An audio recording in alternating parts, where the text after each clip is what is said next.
As of the writing of this review, you can explore 4 arcades in the game. You got Larry's Arcade as the first place to go to.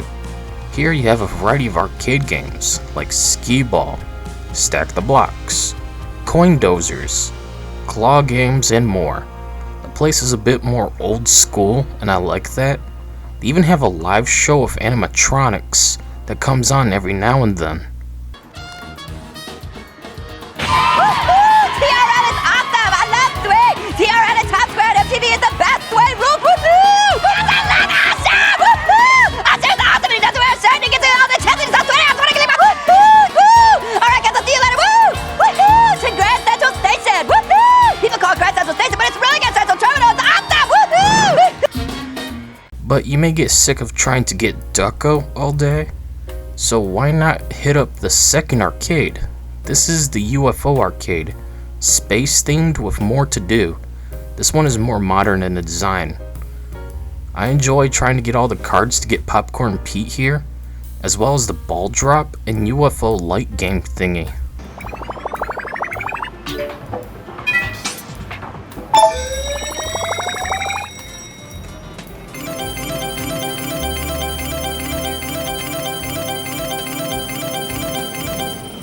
But then, there's 2 other games you can play here, those being Lazer Tag and Go-Kart Racing.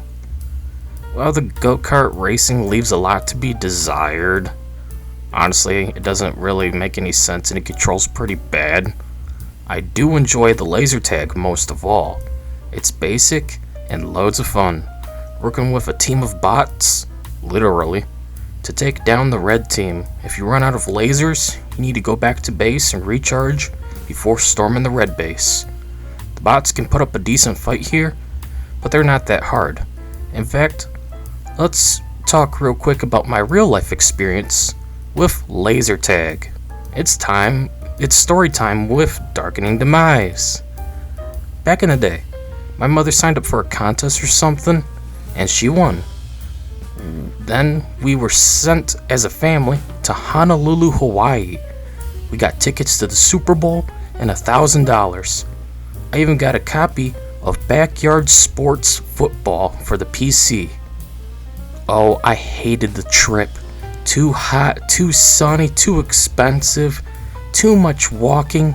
It was hell.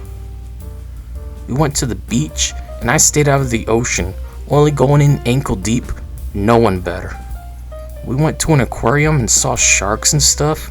I got a shark plushie still from the trip, somewhere under my bed. We all got to try Papa John's together, and let's just say before he went and said the hard R, Papa John's was the king of chain pizzas. The hotel we stayed at even had an arcade where my dad and I played the original House of the Dead arcade machine, and while my parents waited for their food, the guy in charge allowed me to play Lazer Tag free of charge. Let's just say I regretted saying yes. Turns out there were some Japanese kids there for a birthday party. See where we're going with this? And they were going crazy in Lazer Tag. I got teamed up with 2 random people, a black kid and a black girl. And we didn't communicate at all. Everyone just ran off on their own, and this sucked. So we were constantly picked off by these Japanese boys because they were all working together. I mean, they're Asians, of course they're going to be good at something. It felt like forever till we finally stopped, and I could say without a doubt, I never wanted to play Lazer Tag again in real life, ever again. We also did go to the Super Bowl, but left after the national anthem. I think this was 2005, 2006? I can't remember. I just know this. I hate Hawaii, I hate flying, I hate the heat, and I hate walking. I'm a gamer, damn it.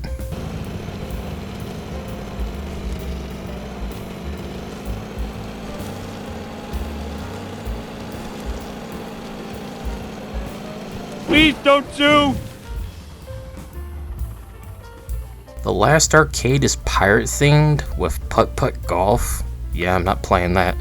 There's also this awful boat game. There's an aquarium in the back, and a few shooting galleries. This isn't one of my favorites, and I rarely go here because most of its games are available everywhere else. I was never huge into pirates growing up, even though I did own the Fisher-Price pirate ship toy set, and even had the PC game as a kid. So let's hurry up and move on to a more interesting place, the shopping mall. The mall is the newest addition to the game. As such, there isn't much to it, and it feels kind of pointless right now. With only a few places to explore and one arcade full of all the same games from the other 3 arcades, it's just a bit underwhelming. Though I do like the idea, as I'm a fan of shopping malls. I grew up in the late 90s and early 2000s. I was born in 1994, so I do remember going to several different malls throughout my childhood and enjoying them. The magic of different stores with their own atmosphere, their own goods, the game stores, and the no-no stores like Spencer's. The food court, where families can't argue what to get anymore because dad can just give everyone a $10 bill to run off and get whatever they want and meet up at a table. It was a magical place of cultures and social events, something today's generation knows nothing about and will never, thanks to the internet, but mostly Amazon. Nonetheless, this mall in-game offers a few stores to browse at, like a jewelry store, a shoes store, a parody of Spencer's, and one arcade, and of course the food court.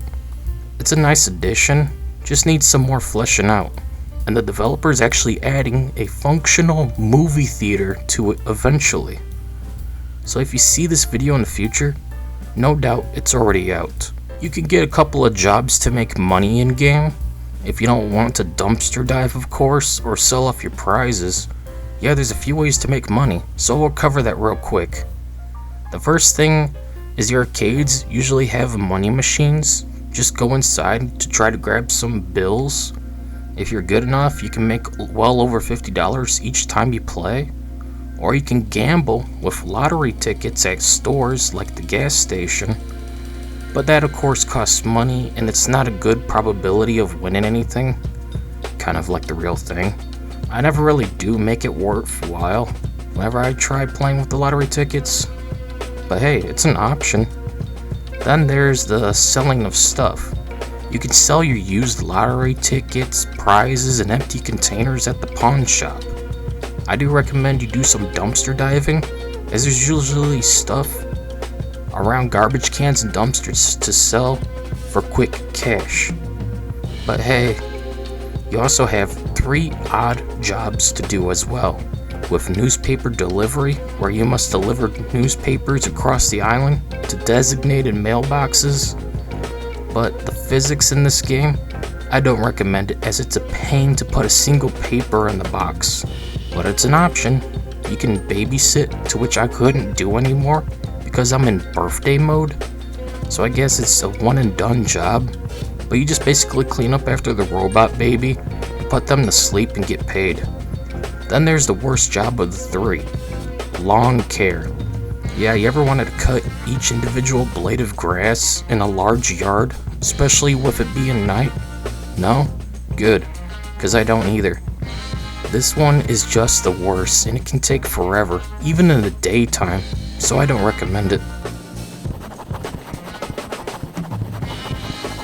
Woohoo!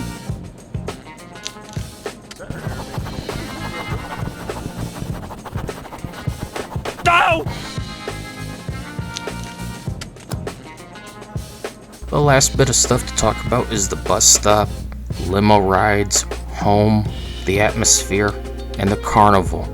We're going to talk about the public transportation first. If you buy a bus ticket, you can ride it once to any destination in real time. It stops all over the island too.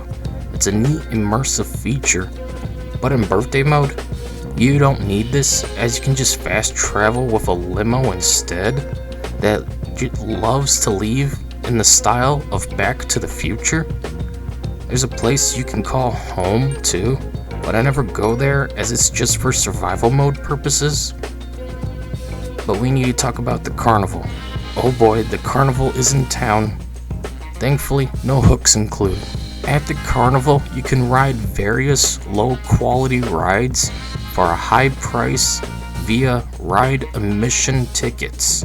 Just like the real thing, the rides squeak and shake, there's sparks and smoke, nothing feels or looks safe. I love how the developer captured the real deal. But then there's the Carnival games, like ball toss into bowls floating on water, rolling a bowling ball up a hill, bumper cars where if you hit people hard enough they drop stuff you can run around and grab while they continue to play. The Carnival games are expensive and rigged, just like the real deal. So don't come here unless you have plenty of money on hand.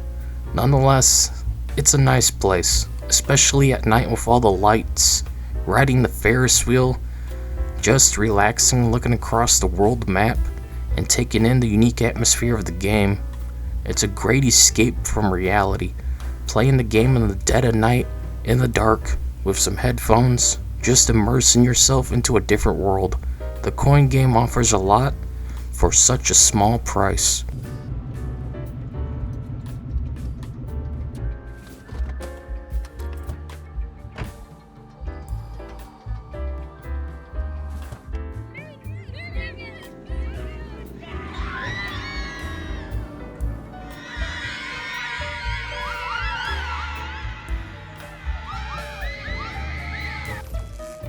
What the fuck? At the end of the day, the coin game is truly a fun, casual, stress-free experience. It takes me out of the real world and transplants me into a void of ease, where I can feel no anxiety, no stress, no pain, no worries. I can just play games and immerse myself into a truly unique experience. I easily recommend the game, and also recommend the supporter edition to get a few bonuses. The coin game is a relaxing, fun time to escape reality and feel like a kid again. Something I'm sure many of us young adults, and even older adults, wish we could experience again. Anyways, that's it for this video. See you all later.